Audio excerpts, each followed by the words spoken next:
Assalamualaikum warahmatullahi wabarakatuh. Semangat pagi, semoga tetap semangat menjalani kegiatan MPLS. Hari ini kita akan mempelajari tentang materi wawasan Wiyata Mandala. Berikut penyampaian materi wawasan Wiyata Mandala. Silakan dipelajari ya.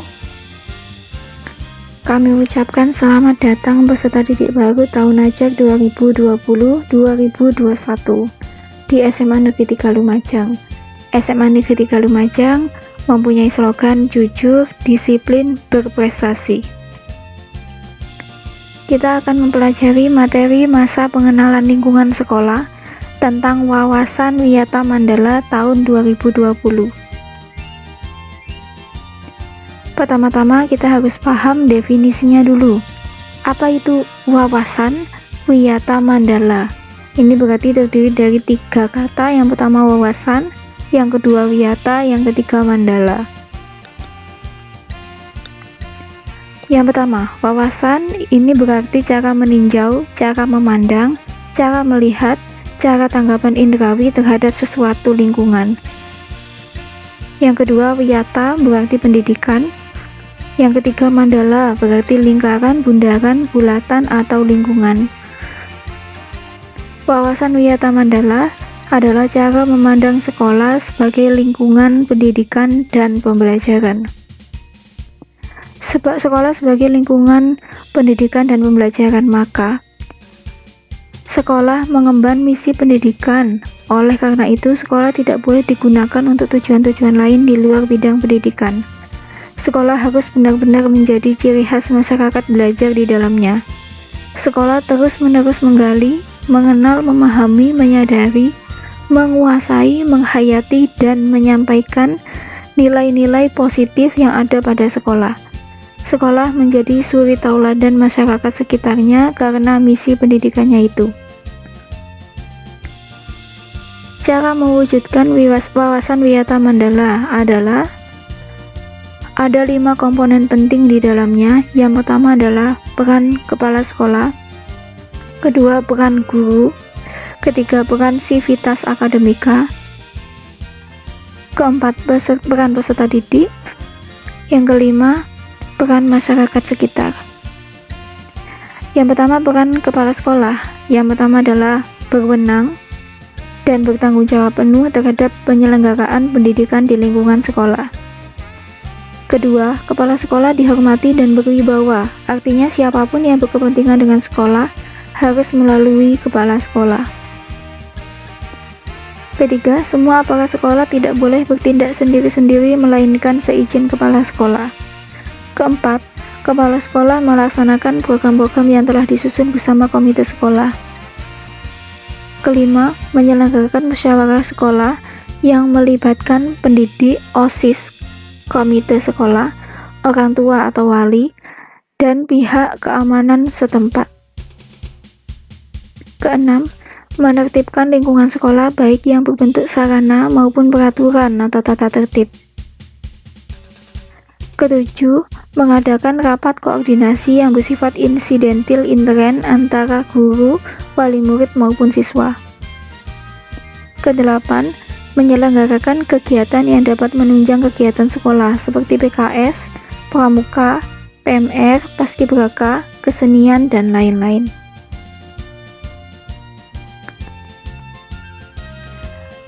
Kemudian yang kedua ini adalah peran guru.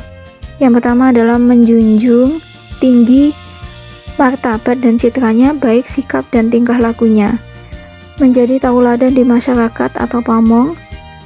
Ketiga, guru harus mampu memimpin baik di lingkungan sekolah maupun di luar lingkungan sekolah. Keempat, digugu dan ditiru, dipercaya oleh diri sendiri dan warga sekolah. Yang ketiga adalah peran sivitas akademika. Yang pertama adalah tata usaha harus mendukung kepentingan administrasi dalam rangka proses belajar mengajar di sekolah. Yang kedua, perangkat sekolah yang lain seperti pegawai, satpam, tukang kebun, piket, dan lain-lain harus melaksanakan hak dan kewajibannya sesuai bidang tugas masing-masing. semua warga sekolah menjalin rasa persaudaraan demi kenyamanan warga sekolah. Yang keempat, peranan peserta didik. Ini adalah peran kalian sebagai peserta didik di SMA Negeri 3 Lumajang. Diperhatikan, yang pertama, mentaati tata tertib yang berlaku di sekolah tanpa kecuali. Jadi kalian harus selalu mentaati tata tertib yang berlaku sesuai dengan sosialisasi tata tertib yang telah dilaksanakan. Yang kedua, hormat dan sopan kepada guru dan warga sekolah yang lain. Ketiga, hormat dan sopan kepada teman. Kalian selain harus hormat kepada guru, meskipun kalian tidak diajar oleh guru tersebut, kalian juga harus sopan dan hormat kepada teman sebaya. Jangan sampai terjadi kasus bullying di SMA Negeri 3 Lumajang. Yang keempat, belajar yang tekun untuk menggali prestasi. Kelima, menyelesaikan tugas yang diberikan oleh guru. Keenam, menjaga nama baik keluarga dan sekolah dimanapun berada. Ketujuh, menjauhi narkoba. Ini sangat penting, jangan sampai kalian penasaran dengan narkoba, karena nanti dampaknya akan sangat besar sekali terhadap kehidupan kalian. Ketujuh, menjaga dan memelihara fasilitas belajar dan mengajar.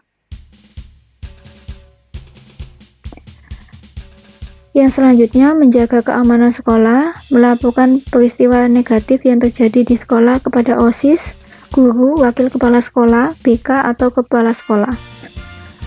Memelihara lingkungan sekolah. Yang kelima adalah peranan masyarakat.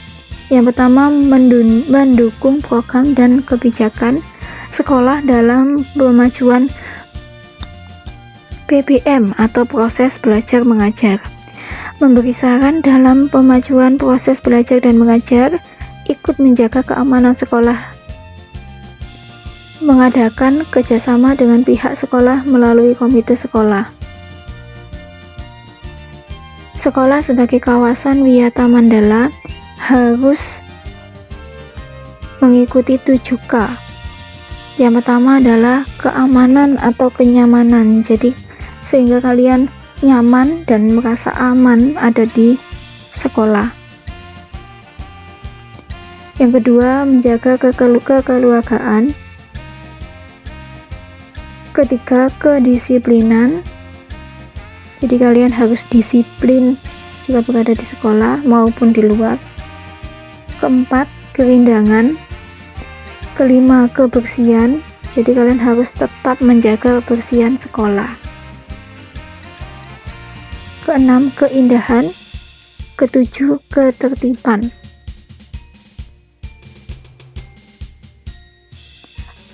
Penggunaan sekolah ini ada aturannya ya, sebagai lembaga pendidikan maka sekolah tidak boleh digunakan untuk yang pertama promosi dan penjualan produk yang tidak ada hubungannya dengan pendidikan. Yang kedua, tempat penyebaran aliran sesat dan penyebaran ajaran agama tertentu yang bertentangan dengan undang-undang. Yang ketiga, propaganda politik atau tempat berkampanye. Keempat, syuting film atau sinetron tanpa izin Pemda. Kelima, kegiatan yang dapat menimbulkan kerusakan, perselisihan sehingga suasana sekolah menjadi tidak kondusif. Mekanisme pelaksanaan Wiyata Mandala. Yang pertama, tahap preventif, artinya pencegahan. Yang pertama, memelihara sekolah melalui 7K. Yang kedua, menciptakan suasana harmonis antar warga sekolah. Ketiga, membentuk jaring pengawasan atau razia. Keempat, menghilangkan bentuk perpeloncoan saat MPLS. Kelima, mengisi jam kosong dengan kegiatan ekstrakurikuler. Keenam, meningkatkan keamanan dan ketertiban saat berangkat dan usai sekolah. Yang kedua adalah tahap represif, yaitu setelah terjadi. Yang pertama adalah mendamaikan pihak yang terlibat perselisihan. Kedua, menetralisir isu negatif yang berkembang. Ketiga, berkoordinasi dengan pihak keamanan bila ada kriminal di sekolah. Keempat, penyelesaian kasus secara hukum terhadap kasus yang melibatkan pihak luar sekolah. Mengadakan bimbingan dan penyuluhan. Keenam, memberikan sanksi sesuai tata tertib yang berlaku. Demikian materi MPLS tentang wawasan Wiyata Mandala. Berikutnya kalian harus mengerjakan tugas. Yang pertama adalah buatlah narasi tentang wawasan Wiyata Mandala dengan tema Aku Bangga di Semaga. Aku akan minimal 600 kata. Dengan syarat memasukkan unsur peran serta Anda sebagai peserta didik. Jadi minimal 600 kata ya narasinya. Yang kedua, tulis kembali lirik lagu Mars Harapan Bangsa. Ini adalah lagu yang digunakan sebagai back song dari presentasi ini. Demikian penyampaian materi tentang wawasan Wiyata Mandala. Semoga bermanfaat. Jangan lupa tugasnya dikerjakan dan diupload di SIMA. Wassalamualaikum warahmatullahi wabarakatuh.